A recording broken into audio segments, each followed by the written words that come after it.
Maria Alice brincou ali, né? Gente, vai brincando aqui, porque quando subir, não dá mais para ser criança, tem que ser adulto. Porque a história é a seguinte. Eu já fiquei pensando nisso. Na verdade, tudo que chega à consciência é porque já está acontecendo. Então, se chega à consciência uma sensação de que a gente já está pronto como humanidade para dar um passo para a adultice, que é deixar de ficar no estágio adolescente do adulto.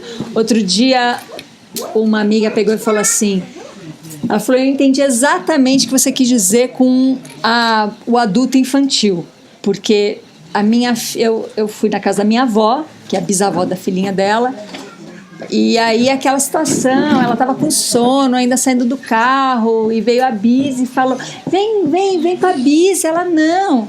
A filhinha falou não, criancinha de 2 anos, e a Bisa fez, você então é boba. Ela falou, eu olhei a minha Bisa e falei, gente, é um bebê, né? Um bebê falando com outro bebê. Ela falou, eu não entendi.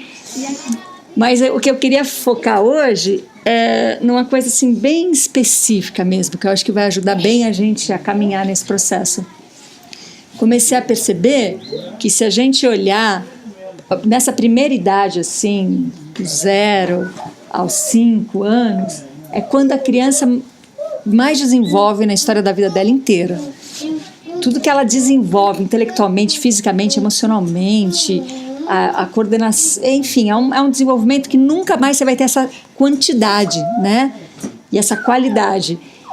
E aí, por coincidência, é justo uma época que você vai vendo que os sentidos daquela criança não estão obstruídos, eles não estão obstruídos. Então, a criança olha com um olhar assim tão livre de julgamento, não olha julgando, falando isso é bom, isso é ruim. Então, essa desobstrução dos sentidos dá à criança uma oportunidade de desenvolvimento único.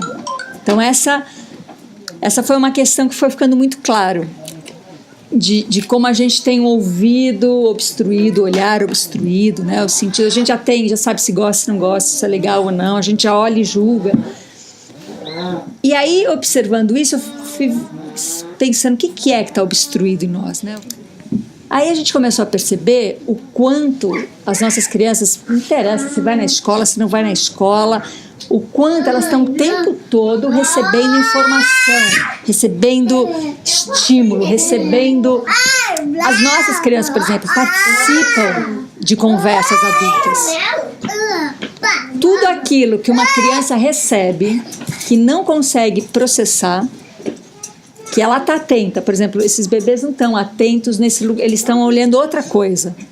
Mas chega uma hora, estão atentos a outras coisas, mas chega uma hora que eles começam a ter uma necessidade de compreensão intelectual. Mas eles não têm biologicamente essa possibilidade. Mas eles querem e eles estão recebendo. Isso é enlouquecedor. Como tudo isso começou a ficar bem claro para mim, eu ouvi as crianças falarem claramente. Está muito difícil porque eu não consigo entender isso. Está muito difícil porque eu não consigo. Era como se eu estivesse falando, eu não consigo digerir, isso é demais para o meu sistema. O que é demais para uma criança pequena? Tomar decisão. É demais, é muito peso para uma criança pequena tomar decisão, né? Então, nesse desequilíbrio, aonde as crianças não tinham o lugar que tinha, ou cala a boca menino, engole esse choro e tudo mais, a gente foi para outro extremo, que é, meu filho, quer trocar a fralda que está com cocô? Não. Ah, agora não? Mas espera aí, seu filho tem 3 meses, ele respondeu? Eu comecei a perceber que era um dos canais mais potentes de obstruir os sentidos da criança.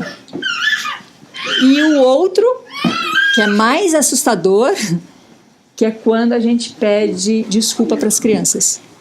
Quando a gente, como um adulto que respeita as crianças e reconhece que a gente erra diante das crianças, que a gente de repente perde a cabeça e fala não sei o quê, ou às vezes sobra um tapa na bunda, não sei. Quando a gente entra numa situação dessa, a nossa reação humilde é falar para a criança, desculpa, eu não tenho vergonha de pedir desculpa para o meu filho. E quando uma criança, eu ontem conversando com a Glaucia sobre isso, quando uma criança pede desculpa, quando ouve o pai e a mãe pedindo desculpa, é uma sensação de insegurança, nessa perspectiva, de insegurança, de falar assim, nossa, em quem eu vou confiar? Assim, com quem eu estou entregando toda a minha segurança, né? Então, a criança que é da experimentação precisa ter um adulto do lado para bancar o que acontece. E o adulto da experimentação precisa se bancar. É só essa a diferença, né? E, de alguma maneira, a gente está tirando nesse nosso modo tão mais cuidadoso e carinhoso com os filhos, eu sinto que a gente está tirando, eu falo isso, quando eu falo a gente, porque é a minha experiência, né, como mãe, está tirando essa confiança em um adulto que vai te bancar e você, como criança, vai poder experienciar sem precisar se bancar. Então, se a gente perceber o nosso olhar, o nosso ouvido, como ele é, a interferência que ele tem, é assim.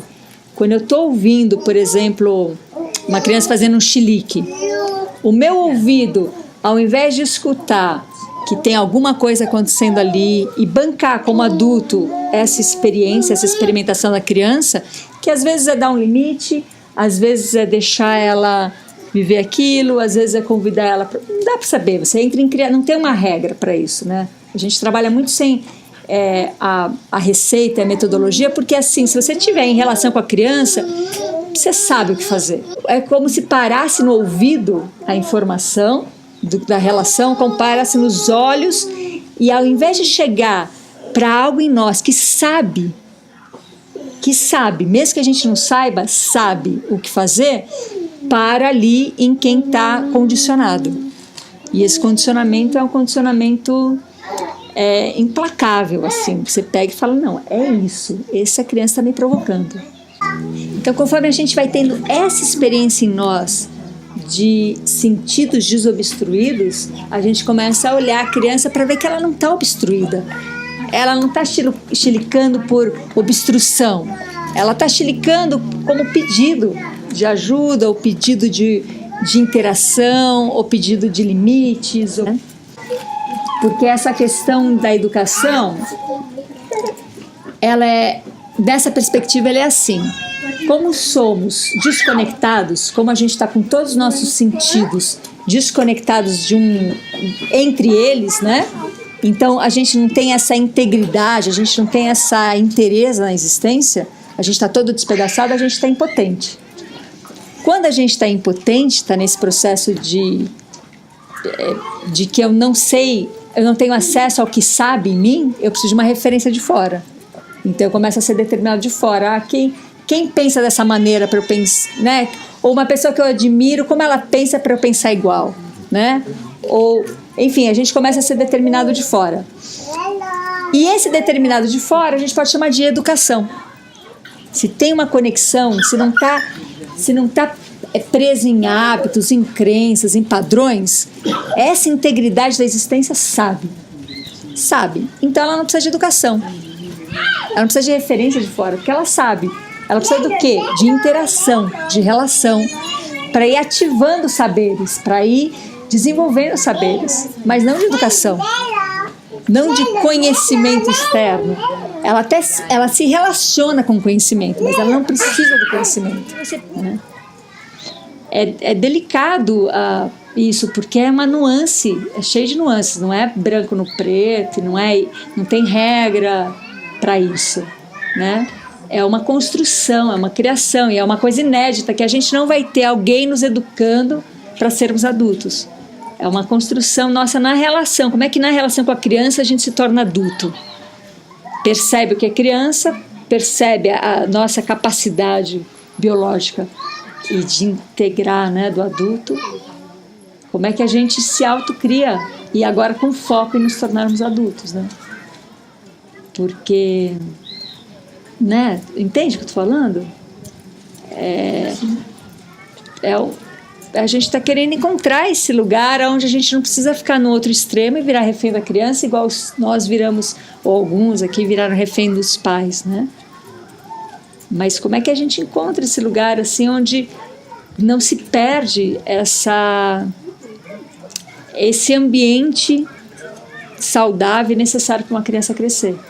que é um ambiente de aprendizagem, não um ambiente de ensinamento. Não é um ambiente onde pai e mãe vai lá e ensinam, mas de aprendizagem.